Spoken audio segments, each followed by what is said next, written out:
Então que venha meu irmão Rogério Minotouro. Vamos lá, Rogério.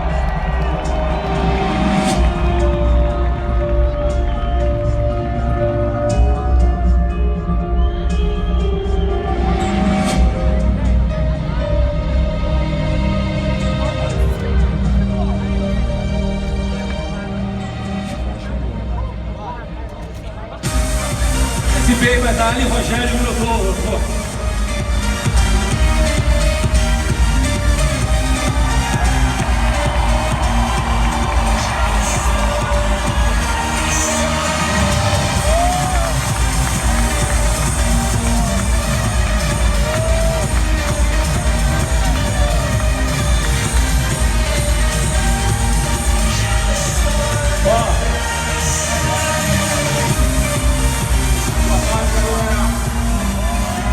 Se esse cara, falei com ele que se ele subir de peso, mais 12 quilos, eu aceito o desafio de fazer uma luta com ele aqui. Brincadeira, gente, esse cara é um guerreiro. Vou deixar você com a turma aí. Obrigado, meu Beijo grande, meu irmão. Obrigado.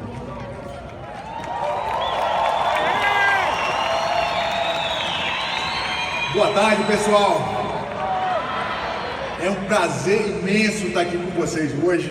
Né? Para quem não sabe, no dia 11 do mês que vem, 11 de maio, vou estar lutando aqui nessa arena. É uma emoção muito grande. Então quem é do Rio, por favor, né? Vem aqui me prestigiar. Já estou aqui fazendo meu treinamento, minha mentalização, para poder no dia 11 estar aqui fazendo uma grande apresentação para vocês. Então, eu queria falar justamente sobre isso, né? Eu tenho um irmão gêmeo, né? Minotauro, Minotouro, eu sou Minotouro, né? A gente começou a treinar no interior da Bahia, com 5 anos de idade, como o Lázaro falou. Acho que a academia que moldou, né, a nossa personalidade, essa vontade, essa gana. Nós fomos criados dentro da academia, minha mãe era dona de uma academia. E quando você vê, né, dois irmãos de sucesso, um certo sucesso no esporte, você pensa muito sobre, né, o talento, o DNA, né? E todo mundo falava muito no início da minha carreira, o DNA de campeão, os dois irmãos. E eu não acredito tão, né, profundamente nisso. Eu acredito sim que um lutador um jogador de basquete, ele tem que ter uma altura, ele tem que ter um físico, né, cuidado físico, mas eu acho que o treinamento, gente, é a principal característica de um lutador, de um bom atleta. Então a gente tem que investir muito em treinamento, e isso serve para qualquer profissão. Tem um escritor que chama Malcolm Gladwell, que ele criou uma teoria das 10.000 horas. Então você precisa de 10.000 horas de treinamento se você quiser ficar bom em alguma coisa. Eu fiz os cálculos, né? Eu fiquei pensando, para me chegar em 10.000 horas. E eu conheci, com 15 anos de idade, um treinador lá na Bahia chamava Luiz Dória. Esse cara era um grande campeão do Conselho, né, do Conselho Mundial de Boxe. Ele era um campeão e eu era fã desse cara. E eu me mudei para Salvador com 15 anos de idade, e na porta da minha casa tinha uma academia, Academia Triatlo, e eu desci aquela escada e encontrei o campeão na minha frente. Eu falei, pô, o sonho agora é possível, né? Já queria ser um lutador. E esse cara falou, cara, você tem que dedicar o máximo de horas possível. Enquanto uma criança comum, ele treina 2, 3 horas por semana, você vai treinar 2, 3 horas por dia. Me botou isso na cabeça. E foi nesse momento, mamãe, que eu comecei a tomar as maiores decisões da minha vida, eu tenho certeza, por causa da influência desse grande mentor que eu tive. E eu queria passar um vídeo para vocês. The entire song. Really? Not one. How old were you? 11, 10, 11. You're playing against other 10, 11-year-olds, or you didn't score once. Not one. Were you in the game? I was in the game How did you not score? because I was terrible. Really? Yeah. I remember crying about it, being upset about it. My father just gave me a hug and said, listen, whether you score 0 or score 6, I'm going to love you no matter what. Wow. Now, that is the most important thing that you can say to a child. Because from there, I was like, okay, that gives me all the confidence in the world to do. I have the security. But to hell with that, I'm scoring 60. Let's go. Right. From there, I just went to work. I stayed with it. I kept practicing. When I came back the next summer, I was a little bit better.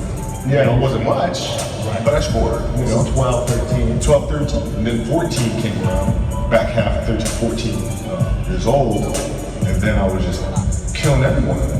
And it happened in 2 years, and I wasn't expecting it to happen in 2 years, but it did, because what I had to do was work on the basics and the fundamentals. While they relied on their athleticism and their natural ability. And because I stick to the fundamentals, it just caught up to me. So from 13, you're good, average, still? I was good. Then about like the end of my third, like right when I was turning 14, I became the best player in the state. At 14. At 14. So from 12 to 14, you went from scoring 0 to being the best in the Yep. state of all ages. Yeah. But it's simple. Like if you do the math on this, right? Like if you're thinking about how often kids are playing, right? I tell this to my daughter's team as well that I coach. It's a simple thing of math.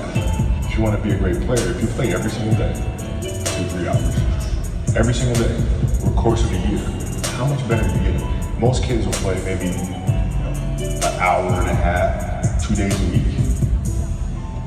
Right. Do the math on that. It's not going to get it done. It's not going to get it done, right? So if you're obsessive in training 2-3 hours every single day over a year, over 2 years, You're accelerating. you make quantum leaps, man. Show up every single day, do the work. To do that, you have to practice, you have to train, right? You want to train as much as you can, as often as you can. So if you get up at 10 in the morning, train for 2 hours, 12 to 2, you have to let your body recover.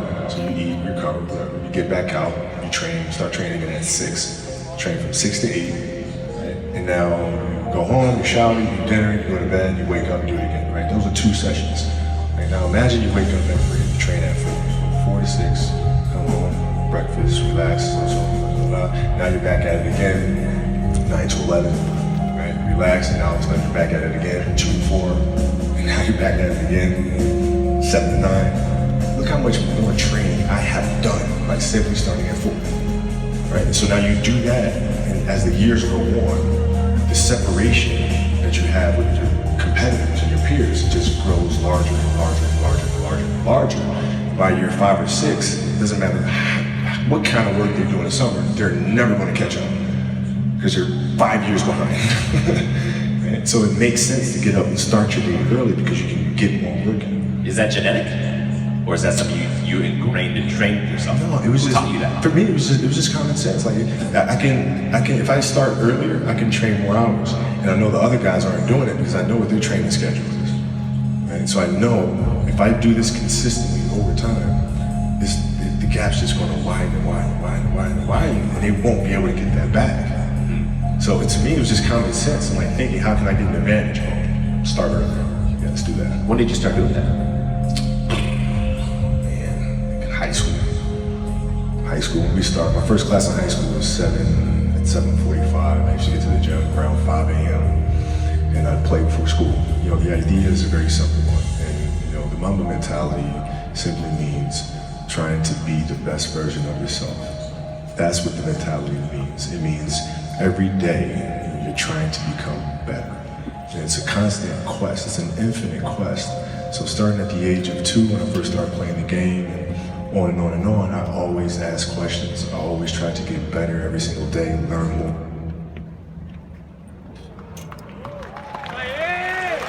Você sabe quem é esse cara?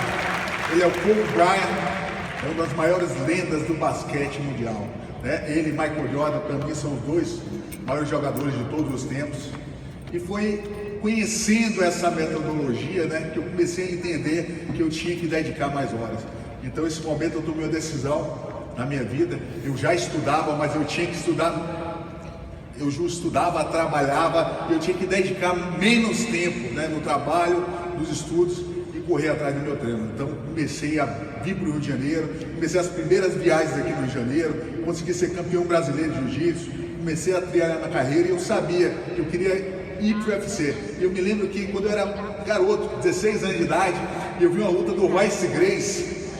Talvez lá para os 17, e o Royce Gracie levantou um cheque de $10 mil. E eu falei, nossa, isso aí é uma profissão, né? Tem uma possibilidade. E eu cheguei em casa com a orelha toda estourada, e meu pai falou, meu filho, como é que você vai ter uma entrevista de emprego com essa orelha desse jeito? E eu falei, não pai, eu já sou lutador, eu sou um campeão de jiu-jitsu, você tem que acreditar. E poucos anos depois eu cheguei no Japão. Eu me lembro que no Japão os brasileiros não eram conhecidos. A gente começou a trilhar uma carreira no Japão, eu e meu irmão, em 2002. Eu lembro que a Globo foi para a Copa do Mundo no Japão e lá começaram a falar Minotauro, Minotouros, Irmão Nogueira. E a gente conseguiu a primeira matéria do Fantástico. A gente, muito novo, conseguimos a primeira matéria do Fantástico. E eu me lembro que a Globo não queria levar, né, a matéria para a televisão e a gente teve que pagar toda a estrutura de filmagem para eles chegarem lá no Japão. E foi aí que a gente começou a criar nosso caminho. Então foram nossas decisões. E eu coloco muito bem claro, as decisões podem mudar a sua vida. Você como um atleta...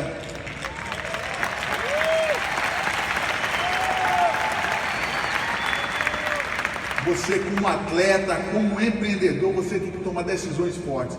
E pode ter certeza, essas decisões vão mudar a sua vida. Pode ter certeza disso.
Gente, esse era um japonês, né, que mais ou menos em 2002, ele era, o apelido desse cara era o exterminador de brasileiro.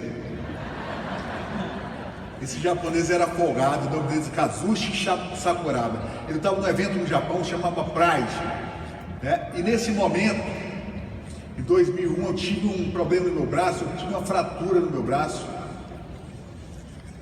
Passei por 5 cirurgias. Para mim foi um dos momentos mais difíceis da minha vida. Nesse momento, eu fui em vários médicos, né? Depois da 4ª cirurgia, eu tinha tido um erro médico na 3ª cirurgia, né? Foi um cara que era presidente do conselho de ortopedia. O cara falou, ó, para você já era, começa a dar aula, você não consegue mais lutar em alta performance. O seu cotovelo é de uma pessoa de 60 anos, de tanta artrose que tinha no cotovelo, que a cirurgia foi feita errada. Mas agora eu estou novo, então é uma boa notícia. E nesse momento, quando eu fiz a última cirurgia, eu já estava realmente desistindo de treinar. Fazia 3 horas de fisioterapia por dia. O telefone tocou, uma luta para mim no final do ano, um evento no final do ano, eles passavam a noite de Réveillon e a luta terminava à meia-noite, a luta principal. O meu sonho era fazer a luta principal. Nessa época eu ainda não fazia. Eu fazia ali a 3ª, 2ª luta, talvez a 5ª luta. E a proposta para ganhar 3 vezes mais do que eu ganhava para lutar com esse cara. Era o quebrador de braço e eu com o braço quebrado, né? E esse foi o momento mais difícil da minha carreira. Você pode ter certeza. Liguei para meu pai, liguei para minha mãe. Eu queria muito lutar, mas eu não tinha condições fisicamente. A luta faltava 25 dias, não dava para treinar. Não dava para perder o peso, eu tinha que ter 93 quilos, estava com 108 quilos, só a perda de peso era muito forte, né? E foi essa decisão que eu tomei e eu consegui fazer essa luta. Eu vou mostrar um pouquinho dessa luta para vocês agora, mas foi uma das maiores decisões da minha vida. Nesse momento, esse cara é um campeão do Japão, eu fiz a luta principal da noite no Tokyo-Dome, né? Não ganhei por nocaute, mas foi uma luta absoluta. Foi aí que começou a minha carreira no Japão, no final de 2002.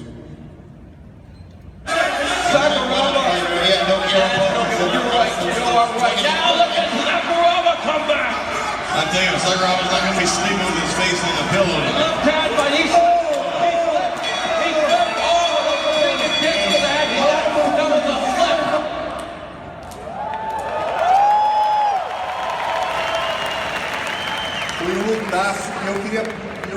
lá nesse mesmo ano, né? Eu sou irmão gêmeo do Minotauro e a gente sempre foi treinador um do outro, né? Eu treinava ele na parte de jiu-jitsu e muay thai e ele me treinava também. E nesse ano, né, eu tive essa cirurgia no braço e o Rodrigo, ele estava com um problema, numa hérnia muito forte na lombar, ele não conseguia andar. Nesse momento também, ele estava pensando em desistir, ele tinha um cinturão, ele tinha que colocar esse cinturão no jogo. E tinham dois eventos, eram os principais eventos do Japão, era o K1 e o Pride. Era um evento de uma TV como se fosse Globo e Record, cada um tinha o seu evento. Na noite do Réveillon passavam os dois eventos e aí tinha uma concorrência grande, os lutadores do Pride contra os lutadores do K1, o K1 da trocação, e tinha um cara muito grande, que era um campeão do K1. Um cara tinha 174 quilos, 174 quilos, ele tinha 102 quilos. A gente não sabia de nada. O Rodrigo foi, começou a parar de treinar e um amigo nosso, Pedro, falou: tem um cara que vai dar um jeito na sua coluna, vamos para a Holanda fazer fisioterapia com esse cara. E a gente foi no interior da Holanda, numa cidade chamada Nijmegen. E a gente foi, e esse cara começou a colocar ele para agachar. Ele falou: pô, não consigo nem andar, como é que eu vou agachar? Ele começou a série de agachamento abdominal, tratando do core, né, dessa parte baixa do abdômen. Em 15 dias ele voltou a treinar, aí recebeu a ligação do Japão, fomos lá para fazer uma negociação. Na frente, né, do japonês, a gente não sabia quem era. Essa criança aí, 174 quilos. E eu olhei pro Rodrigo e a gente começou a assistir as lutas do cara. Tinha luta de 9 segundos, 15 segundos, 12 segundos. Acho que a luta maior tinha 1 minuto. O cara batia, começava a luta, tocou o sino, o cara bum, batia, o cara caía. Eu olhei pro Rodrigo e falei: pede dinheiro alto, ou ele não aceita, você vai sair com uma grana. Mas assim, foi o que a gente sentiu na hora, né? Não tinha como negar, ninguém queria mais lutar com esse cara. E, meu irmão, eu lembro que ele pediu 7 vezes a bolsa dele, do que ele ganhava. E o japonês pegou, tá certo. Eu devia ter pedido 20 vezes mais, 10 vezes mais. E aí pegamos essa luta. E a gente tinha, né, pouco tempo, tinha um mês, né, para pegar essa luta. Ele treinou. E a nossa estratégia para essa luta era cansar o fortão, né? Que a gente acha o cara grande, o cara não cansa. E a gente chegou no Japão 10 dias antes da luta, né, para pegar o fuso horário ali, para acostumar com o fuso horário. Chegando na academia, né, para dar aquele treino, eu escuto aquele barulho, pá, pá, pá, pá, pá. Eu olhei: o que está acontecendo? Então, derrubando na academia, era o cara correndo na esteira. O cara estava na velocidade 11. Eu falei: esse cara está querendo impressionar a gente. Ele viu a gente, ele está correndo forte, né? O cara correu 50 minutos. Aí tinha uns caixotes assim, e ele começava a pular o caixote, pum, pum, bater bump, pular de um lado pro outro. Eu falei: que isso, esse cara tem muito físico. Eu não falava pro Rodrigo, né? Falar: pô, a gente vai cansar esse bichão. Na minha cabeça, né? Pô, vamos cansar, mas vai ser duro. E eu queria mostrar um pouquinho como é que começou essa luta para vocês.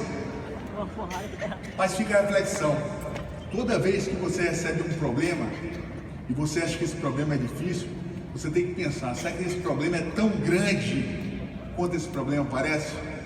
E a gente desiste quando a gente recebe esse problema. E é normal, é do ser humano. Quando eu recebi aquela notícia que eu ia lutar com o Sakuraba, o quebrador de braço, eu com o braço quebrado, também pensei, né, 1000 vezes, assim, desistir. Chegava na viagem, não aguento mais um quilo. Chegou um momento que eu estava perdendo peso, que a insegurança do meu braço, que eu falei: não vou conseguir. Se o cara me deu uma capa, uma esteira para correr, e eu já com 5 quilos para perder, já fraco, com o braço machucado, e aquele problema se resolveu. Então a nossa cabeça, ela é feita, nosso cérebro é feito guardar energia. Ele não quer o nosso sucesso. Você pode ter certeza disso. E a mentalidade que você tem que ter é para se desafiar todos os dias. Vou mostrar agora essa luta para você, como começou.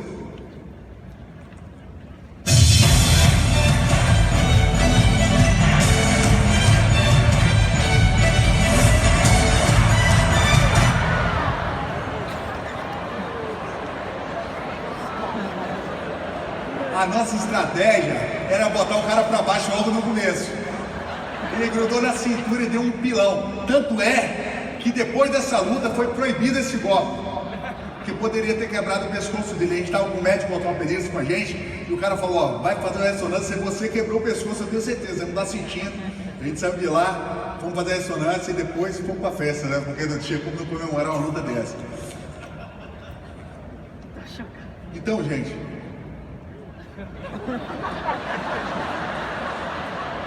eu quero provocar vocês. Nesse momento, você de ponta cabeça olhando para baixo, você teria desistido?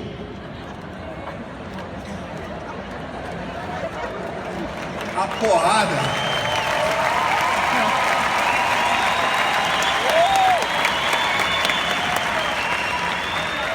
A porrada foi tão forte quando o cara pinou ele no chão que o juiz, era um japonesinho, pulou. O impacto do chão levantou o juiz do chão. E ele desmaiou. Ele desmaiou e ele sonhou que ele estava no sofá de casa. Alguém abanando na cabeça dele, quando viu era soco do cara de novo na cabeça dele. Então, gente, é isso. Quando você passa por uma crise, por um momento de dificuldade financeira, tudo isso, você vai querer desistir. E todo momento você vai estar passando por uma prova. E se você passar por aquilo ali, pode ter certeza, o mar vai ser muito mais calmo. Você vai ter que passar pelas primeiras ondas. Então,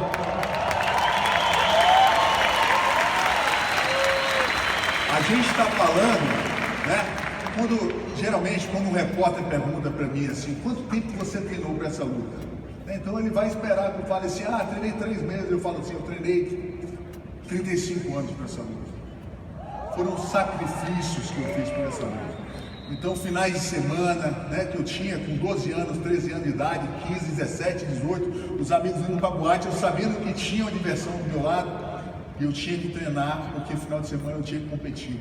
Daí eu cresci assim, fazendo sacrifícios para um dia chegar lá. E eu via aquele, né, sem demagogia, eu via aquele cheque lá do Royce Gracie, $10 mil, e eu falava, eu quero esse cheque, eu quero estar lá, eu quero pisar no UFC.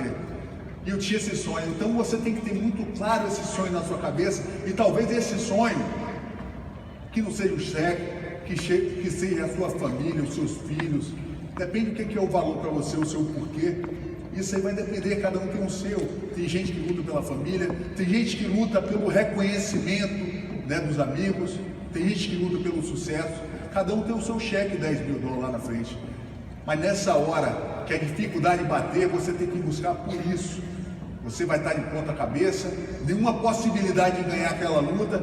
E aí chega um momento que o treinador falava assim para ele, eu me lembro, falava assim, meu irmão, faz alguma coisa, se vira. Ele olhava para o treinador, o que eu faço? O cara, se vira, desse jeito. E ele tinha muito certo o propósito que ele queria se aposentar, trazer o esporte para o Brasil e fazer o esporte ser tão conhecido quanto era no Brasil, quanto é hoje aqui. Hoje em dia a gente está no UFC aqui no Brasil, vou fazer uma luta agora no mês que vem aqui nessa arena.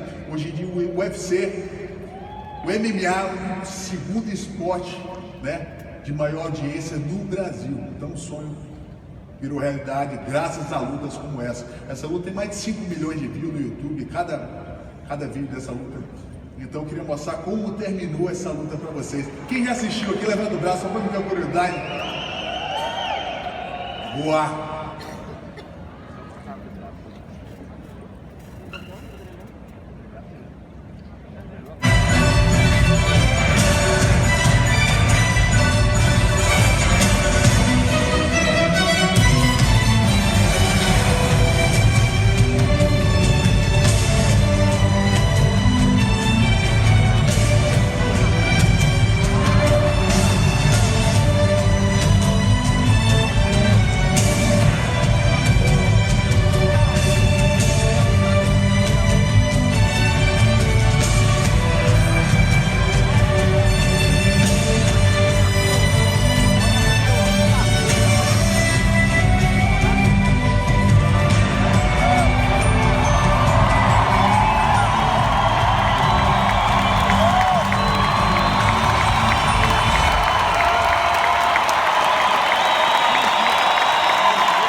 Essa luta me emociona.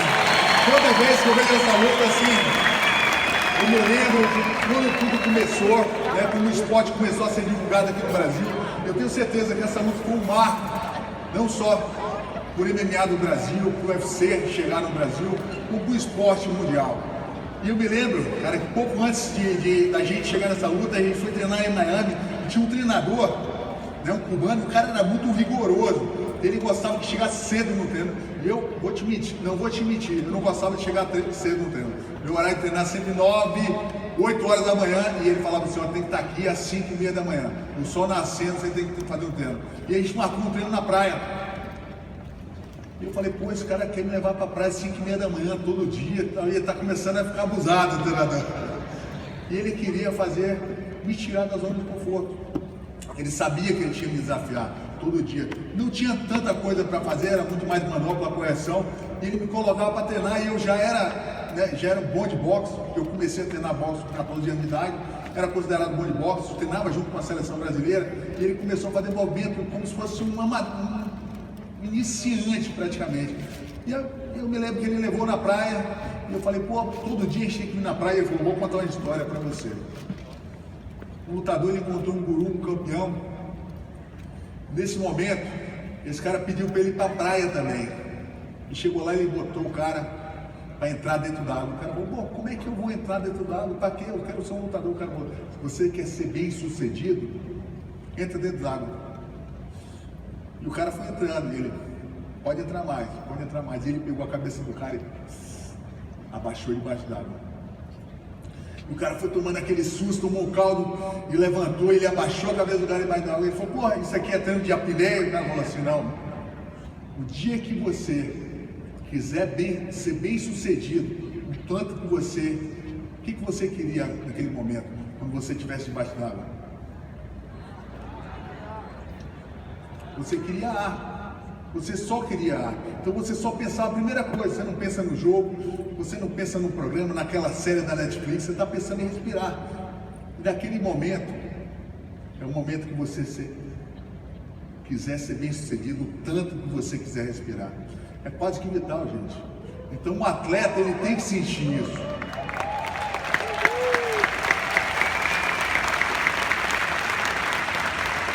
Ele tem que querer ser bem sucedido, ele tem que querer a vitória. Como o Lázaro falou, o importante é competir. Beleza, lógico, o atleta ele aprende a perder, mas o atleta ele quer ganhar. Ele quer ganhar o tanto que ele quer respirar, é vital. O atleta, se ele quiser, se ele for bem sucedido, ele tem que ter isso, ele tem que ter vontade de ganhar. E o cara me ensinou isso. E a partir desse momento, eu senti que minha carreira estava começando. E aí, cada luta eu queria treinar mais do que o outro. E eu ficava pensando naquela teoria, né, do Kobe Bryant, que a gente já sabia, que a gente tinha que dar mais horas que os outros. Então, sempre que eu terminava um treino, eu falava, vou dar mais uma corrida de meia hora. E todo mundo ia para casa e eu ia lá, dar uma corridinha de meia hora, batia mais aquele golpe ali durante 25 vezes, 25 minutos. Né? E eu comecei a ver os grandes campeões. O Anderson Silva, ele veio em 2001 para treinar com a gente aqui no Rio de Janeiro, naquela luta contra o Sakuraba, para me treinar. E terminava o treino, todo mundo ia para casa e ele dava 300 chutes. Era uma poteirinha na frente, assim, igual de capoeira. Puf, puf. E aquele golpe, não sei se o pessoal já assistiu o UFC, foi o golpe que ele nocauteou o Vitor Belfort. Há 7 anos atrás, ele estava dando aquele golpe, repetindo. Não sei quantas vezes. E um dia ele acertou, ele botou em prática, porque esse cara praticava. Então, gente, a importância do treinamento, não só para a vida do atleta, como qualquer profissão, é crucial. É crucial. Você tem que treinar, você tem que praticar, você tem que treinar. Então eu vejo isso, né? Eu tenho uma rede de academia, hoje são 27 academias no Brasil, e eu vejo os melhores professores, são os professores que participam do treinamento, são os professores que querem treinar, que querem aprender. Então, gente, conhecimento nunca é pouco, né? Sempre os caras mais humildes, você pode ver, são os caras mais bem-sucedidos. Aquele cara que tem um ego inflado, eu tenho um ego, não, já sei, eu não preciso aprender, é aquele cara que dá aquela estacionadinha. Então, toma muito cuidado com o seu ego.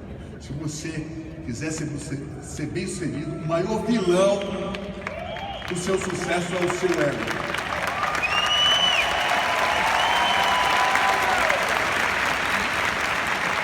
eu separei para vocês, né, uma série de mentalidades de um atleta. Eu queria que vocês, né, quem puder tomar nota ou puder pegar um pouco dessa mentalidade de um atleta, né, de alta performance. Eu acho que isso serve não só para o atleta, mas como para as pessoas comuns. E eu vejo isso muito dentro de uma pessoa que quer o ar que respira, né, como quer ser bem sucedido.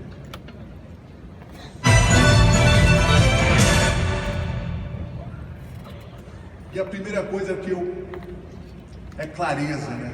Você tem que ter clareza no que você quer. Né? Muitas vezes, né, você tem muita vontade, aquele combustível de agir, mas você tem que ter clareza do caminho, do que você quer, quanto você quer ganhar, o que você quer fazer, a posição que você quer estar dentro da empresa. Então, para mim, um atleta ele tem que saber: eu quero ser campeão estadual, eu quero ser campeão brasileiro, eu quero ir para o título internacional latino-americano, para depois chegar no UFC, no Mundial, eu quero partir com uma carreira madura de boxe olímpico. Então a gente vai construindo a carreira, mas com clareza. Não adianta eu querer ir para o UFC sem passar pelo jiu-jitsu, sem criar minha base. Então essa clareza é muito importante.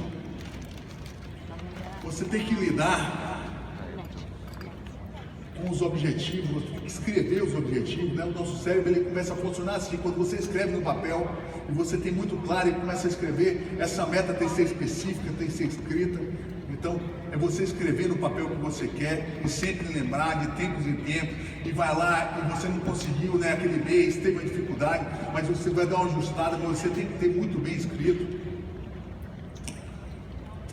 Você tem que lidar com as frustrações, né?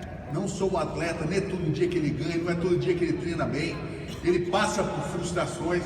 E eu tinha um treinador que ele falava: frustrou, desfrustrou, frustrou, desfrustrou.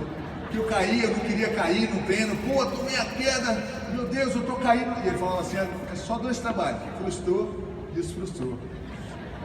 Porque senão você não se levanta, você não consegue, você fica frustrado, e aquele dia você acaba com o seu dia, você treina mal, você começa a ter essa mentalidade: pô, eu tô perdendo, não tô treinando bem.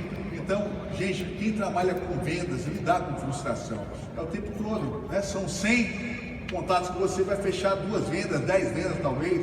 Eu não sei qual é o número de vendas que vocês costumam fechar, mas cada um tem um argumento diferente, tem um número diferente, mas você tem que ter muitos contatos, e é muita frustração. Se você se ligar muito nesses nãos, você começa a ter frustrações. Socializar com pessoas otimistas, né? Eu acho que para mim é um dos principais. Tem muito matador de sonho por aí. Você pode ter certeza, às vezes o matador de sonho está dentro da sua casa. O matador de sonho pode ser seu irmão, pode ser sua mãe. Às vezes: não vai, que está difícil, a crise, não tem jeito. Você não vai cortar essas pessoas da sua vida, né? Mas você vai precisar saber que existe, né? Então você vai ter que começar a se socializar mais. E tem um ditado que fala, né? Você é a média das 5 pessoas que você anda. Então você tem que procurar andar com pessoas otimistas, pessoas que vão te agregar, trazer conhecimento, tá naquela mesma sintonia que você, principalmente se você trabalha com vendas, né? Seja persistente, né? Então tudo vai depender se você é um cara que não desiste. Eu me lembro quando eu tinha 18 anos de idade, eu me lembro que meu pai estava construindo uma casa lá em Porto Seguro. E ele com minha família, eu ia passar o Réveillon em Porto Seguro. Imagina, uma criança de um garoto, né, 18 anos de idade, em Porto Seguro. O que o cara queria fazer? Curtir, né? Pra festa. Quem já foi em Porto Seguro aqui? Arraial da Ajuda, né? Aquela passarela do álcool. E eu passava ali naquela passarela, correndo todo dia, né? Eu dava a minha corrida também no final da tarde ali. E eu via os amigos todos bebendo, né? Falava: pô, esses caras são malucos, esses caras estão correndo 6 horas da tarde. E eu estava persistindo. Eu nunca ia imaginar que eu ia ser um lutador profissional. Meu pai, eu fiz faculdade de Direito, eu parei, faltando 3 períodos. Mas a minha meta era me formar, mas eu tinha uma coisa na minha cabeça: eu queria chegar no UFC. Era um sonho que eu tinha na minha cabeça. Eu consegui depois de muitos anos, mas a persistência que você tem que ter Isso é que vai levar onde você quer chegar, gente. A persistência é o principal de qualquer profissão. Eu falo do atleta, eu falo do vendedor, do comerciante. Muita crise vai acontecer, muita coisa no meio do caminho. Se você não persistir, você não vai conseguir. Dá o máximo de si, você tem que dar o máximo de si. Você tem que fazer mais do que os outros, né? Muita gente faz o normal. Você quer ser um cara na média, com nota 6? Você quer ser um cara nota 10, nota 11? Você tem que dar o máximo de si. Confiar em si mesmo através do treinamento. Então você tem que confiar no treinamento que você faz, confiar nos seus líderes, confiar nas pessoas que estão com você. Você tem que saber que esse treinamento que você está fazendo vai te levar para um lugar diferente.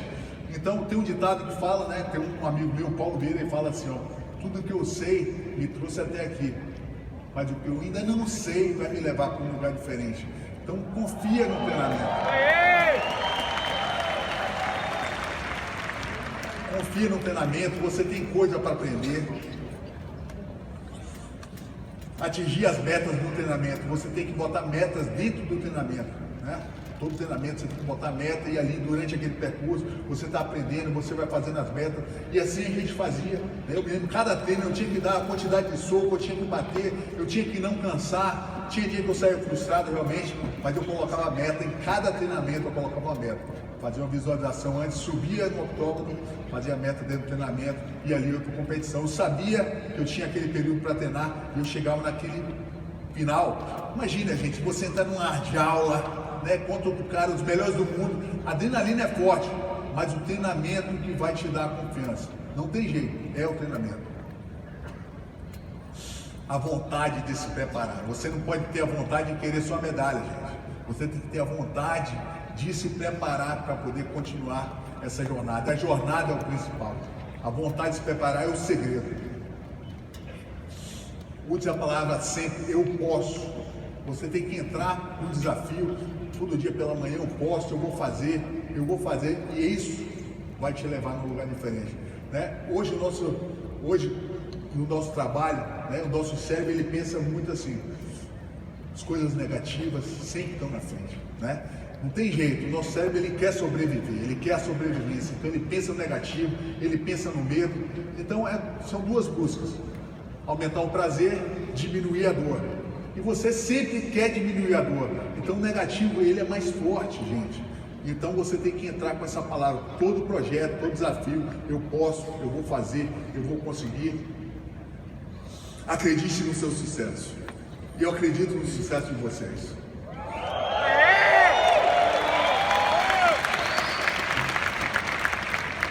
O campeão sonha com os pés no chão e ele traça planos. Se eu quero fazer uma corrida de 10 km, né, eu não vou começar com 10 km. Eu vou começar com 1 km.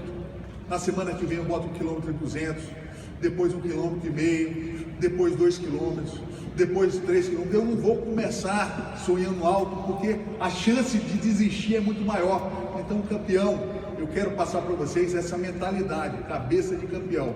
Você tem que começar a traçar planos com metas atingíveis. Então, acredita no seu pensamento, mas você tem que galgar passos, né? E o campeão, ele acredita no pensamento dele. É muito importante. E ele aceita correr risco. Isso é importante, gente. O risco faz parte da vida. Quando você não tem risco, não tem adrenalina. Tudo tem que ter o risco, né? Não sei se vocês já estudaram o estado de flow. O estado de flow é competência embaixo, em cima é competência e embaixo é o risco. Você tem que ter o risco. Quanto menos de risco, você vai folgado, você não vai naquela vontade. Então o risco, ele faz parte. Quanto mais risco, mais empenho você vai colocar nesse negócio. E o campeão enfrenta o desconhecido. E por último, gente, penúltimo, o campeão aceita pagar o preço. Vocês estão dispostos a pagar o preço? Quem estiver disposto a pagar o preço aqui, levanta o braço.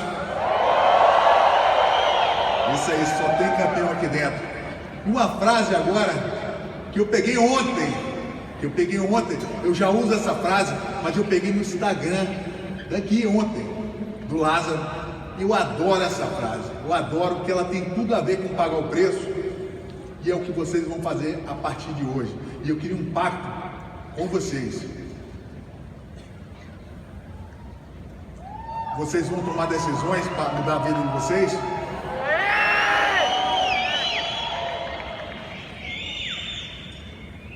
Agora vem a frase. Vai fazer o que tem que ser feito? Isso aí, gente. Vocês têm que fazer o que tem que ser feito. E eu queria fazer um convite para vocês, né? Mais uma vez, agora, dia 11 de maio, eu vou estar aqui nessa arena, né? Quem estiver aqui no Brasil, quem estiver aqui perto, eu queria mostrar uma luta que eu tive com vocês. E eu me lembro na pesagem da luta passada, né? Na pesagem da luta passada, eu ia lutar com um garotão de 30 anos de idade. E ele falou, pô, a Diana tá com 42, vai fazer 43, tá tranquilo. E na pesagem, tinha um amigo nosso, 20 e poucos anos, né? Também é um grande campeão do Brasil. E ele falou assim, pô, você é casca grossa mesmo. Você vai fazer essa luta com esse cara de 30 anos, eu não acredito que você vai fazer isso. O professor dele falou assim, pô, você com 40 anos, você vai enfrentar esse cara com 40 anos, não acredito que você vai fazer isso. Eu falei, bichão, 40 não, 42, você vai ver o que eu vou fazer amanhã. E a minha luta foi a melhor luta da noite. Eu ganhei uma premiação, $50 mil plus pela melhor luta da noite. Então, de todas as lutas, eram várias lutas, eram 14 lutas, né? Vários garotos de 20 e poucos anos, né? Tinha garoto de 19 anos, e eu com 42 fiz a melhor luta da noite, ganhei um prêmio Performance da Noite. Eu queria mostrar um pouco dessa luta para vocês, para você ver como acreditar é muito importante. He is hurt, he's wobbly. Now continuing to go to work with a big left over the top. Knox going after him. Now we try to keep it close. He is running wobbly legs, but look for the counter shot. Now they'll let it go at 205.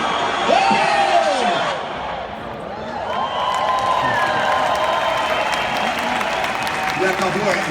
Gente, muito obrigado por estar aqui com vocês. Muito emocionado estar aqui com vocês. Ao lado de pessoas